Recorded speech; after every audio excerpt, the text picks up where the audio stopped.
এতদিন আমার দ্বারা জপ, দেন, তপস্যা, বিভিন্ন মন্দিরে দান, বিভিন্ন তীর্থে যাওয়া, বিভিন্ন জায়গায় বিভিন্ন মন্দির দর্শন করা, নাম করলাম, জপ করলাম, ভগবানের পুজো দিলাম, ভগবান গ্রহণ করে কিনা চিন্তা আসে তো হৃদয়ে আমাদের?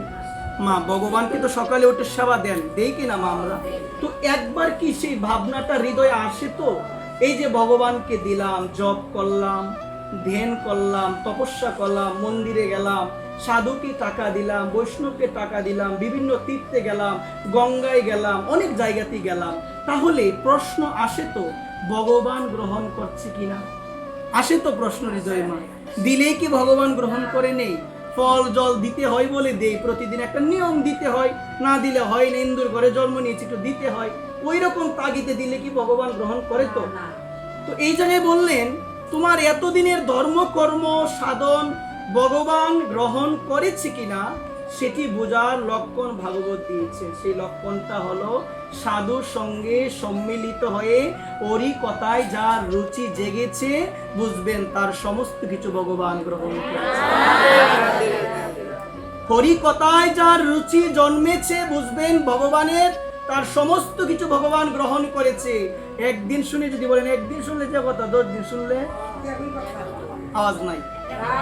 আছে সমাজে অনেক মা বাবা অনেক আছে, ওরই কথায় যার প্রেম নাই, কৃষ্ণের প্রতি তার প্রেম নাই। মহাপ্রভু বললেন ওরই কথায় রুচি যার জগতে সেই হলো সব থেকে ভাগ্যবান।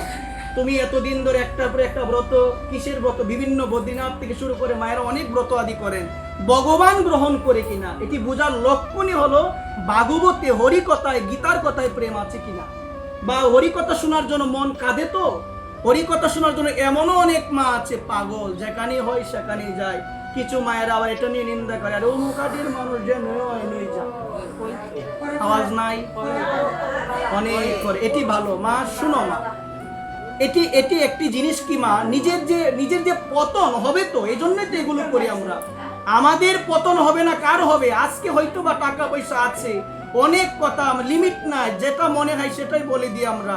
মা বিনাশ তো একদিন হবে মা, এমন দুঃখ আসবে মা, সেদিন ভেবে আর কোনো লাভ হবে না। এই জন্য বলেন জিহ্বাটাকে নিয়ন্ত্রণ করতে হবে, আজে বাজে কথা যেন না বলি মা।